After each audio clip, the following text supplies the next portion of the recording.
आप सभी को नमस्कार। मेरा नाम सुरेश है।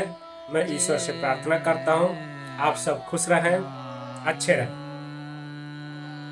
अक्सर क्या होता है, परिवार में देखा जाए तो हमेशा कुछ झगड़ा होता है और हमें लगता है हमारे जीवन में ही ऐसा होता है। झगड़ा होना या छोटी छोटी चीज़ों को लेकर के मारपीट हो जाना, तो कहीं ना कहीं आप गलत सोच रहे हैं। आपको लग रहा है कि हम ही दुखी हैं, हमारा ही परिवार दुखी है। ये गलत है, ऐसा नहीं है।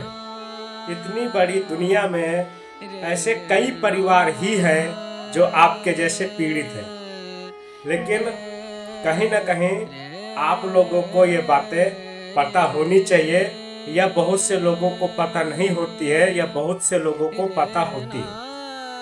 होता क्या है, जो मिडिल क्लास परिवार है या गरीब परिवार है, अगर उसके घर में लड़ाई हो जाए तो पूरे मोहल्ला या पूरी बस्ती को मालूम पड़ जाता है। लेकिन आप लोगों को क्या लगता है कि जो ये लड़ाई झगड़ा होता है तो सिर्फ और सिर्फ गरीब या मिडिल क्लास परिवार के ही लोग झगड़ते हैं? नहीं, ये गलत। झगड़ते तो अमीर परिवारों के भी लोग हैं, लेकिन उनके अंदर एक खूबी होती है। वो झगड़ना उनका जो होता है वो बाहर नहीं लीक होता, वो आपस में झगड़ने के बाद फिर एक हो जाते हैं। देखो, झगड़ा होना अच्छी बात है। परिवार में होता है झगड़ा, जब 2 से ज़्यादा सदस्य होते हैं, 4 सदस्य 6 सदस्य हैं, तो झगड़ा होता है। लेकिन कहीं ना कहीं हम झगड़ा को इतना बड़ा ना बना दे कि झगड़ा पूरे हमारे मोहल्ला में फैल जाए। और मोहल्ला में भी कुछ ऐसे लोग होते हैं, जब किसी के घर में झगड़ा होते हैं तो कुछ लोग होते हैं उस झगड़े को लेकर के जो है आनंद मनाते हैं। ये समाज में कुरीतियां हैं, आज पहले भी रही होंगी आज, लेकिन ये कुरीतियां हैं। अगर आप गांव में रहते हैं तो देखते ही होंगे, अगर किसी का किसी के साथ अनबन हो जाता है या छोटा छोटा झगड़ा होता है, तो कम से कम 20 से 25 ऐसे लोग रहेंगे जो आपका झगड़ा देखने के लिए वहाँ पे इकट्ठा हो जाएंगे। कुछ आपके पड़ोसी रहेंगे, उनमें तो छुड़ाने के लिए भी आएंगे कुछ पड़ोसी। बाकी के जो अगर किसी से थोड़ा बहुत आपसे अनबन है, मतलब जिसे कहते हैं छोटी मोटी दुश्मनी, वो तो अंदर ही अंदर बहुत खुश होता है और मजा लेता है कि अच्छा सालों में झगड़ा हो गया। ये अक्सर मैंने देखा है, ये होता है, गांव में होता है, शहर में होता हो पता नहीं, लेकिन गांव में होता है। पर यह झगड़ा शहर में भी होता है, पर शहर में जो अमीर लोग हैं वो लोग इस झगड़े को बाहर नहीं लाते, वो अंदर ही अंदर झगड़ लेते फिर एक हो जाते हैं। तो कुछ सीखो, जो गरीब व्यक्ति है, मिडिल क्लास परिवार से है, झगड़ा करने के बाद एक हो जाओ। और इतना भी मत झगड़ा कर लो कि 6 महीना साल भर बात ही मत करो, ठीक है? तो हमेशा अपने कैरियर में ध्यान रखना है, जहाँ तक हो सके हमें किसी से झगड़ा, लड़ाई, मारपीट करना ही नहीं है, जहाँ तक हो सके। और सहन करना एक अच्छी बात है, एक सीमा तक सहन किया जाता है।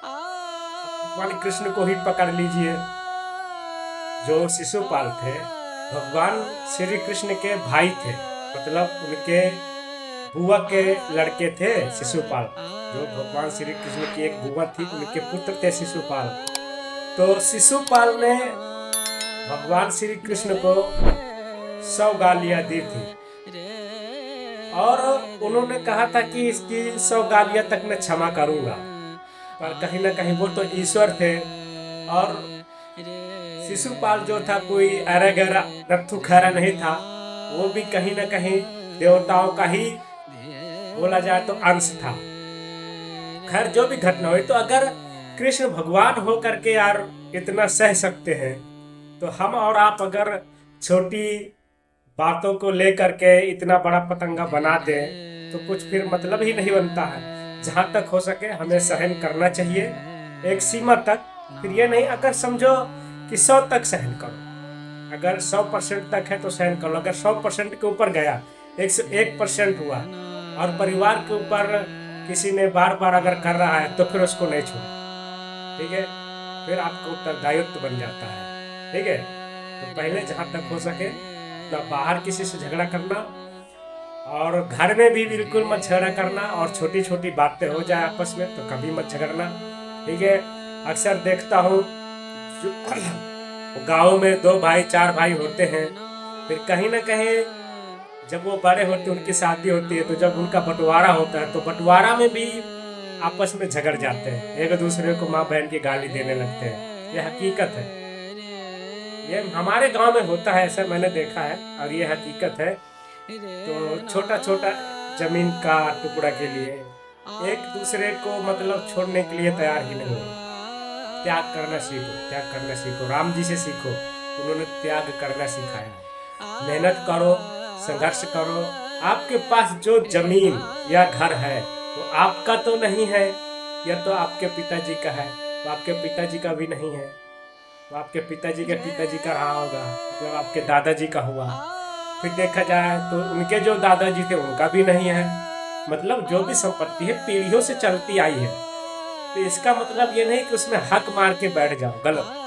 अपना हक बनाना और अपना हक मारना कहीं ना कहीं ये गलत है, क्योंकि देखा जाए तो हमारा हक जमीन में घर में होता नहीं है, हमारा हक होता है सिर्फ हमारे कर्म में। हम अपना अच्छा से सही से कर्म करें और उस काम को करके हम आगे बढ़ें, तो हम छाती ठोक के और गर्व से कह सकते हैं कि ये मेरा, ठीक है। वैसे मेरा मेरा करके कुछ मतलब नहीं है जिंदगी में। तो आप लोग सावधान रहें, सतर्क रहें, छोटे छोटे झगड़े को लेकर के झगड़ा को बड़ा ना बनाएं, और जहाँ तक हो सके परिवार में लड़ाई झगड़ा